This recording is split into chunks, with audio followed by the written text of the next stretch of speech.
না, নির্বাচিত সরকার না, এই সরকার বলছিল অস্ত্রের মুখে।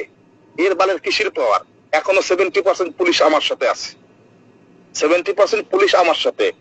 পুলিশের ওসি আর এসপি আর সার্কেল এসপি চেঞ্জ হয়েছে ডিসি, এসআই গুলো চেঞ্জ হয় নাই। এসআই এক থানা থেকে আরেক থানায় দিয়ে দিচ্ছে, সেই থানায় যদি সেটা চাপে পড়ে যা ধরার আগে অনেক জায়গায় ইনফরমেশন দিয়ে সরাই দেয়, যেগুলো ছাড়তে পারে না ওইগুলো ধরে চালান করতেছে। অনেক লোক জেল থেকে বেরোয় আসছে।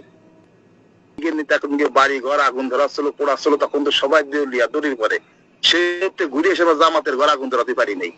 আমরা পারি দিই বিএনপির একটা অফিসে আগুন ধরাতে, এখনো বসতে পারি না উপজেলা কোনো কালেক্টরের ভবনে আগুন দিতে, কিংবা উপজেলা কোনো জামাতের অফিসে আগুন দিতে, অন্য উপজেলা আমরা পারিনি।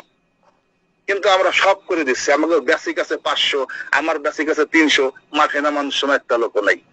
আমাকে প্ল্যাটফর্ম থেকে আমরা 2000-এর উপরে সদস্য সংগ্রহ করছি টাকাই করার জন্য। সে জায়গায় লোক আসতে পারে না, আগা পাট ব্যথা, মরে গেছে, এই সমস্যা সেই সমস্যা, আসে নাই।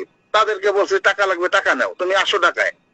না না ভাই আসতে পারবো না, আমাকে 3 দিন আগে কবেন, 3 দিন আগেই তাকে ফোন করে চলে আসেন, আসতে পারে না।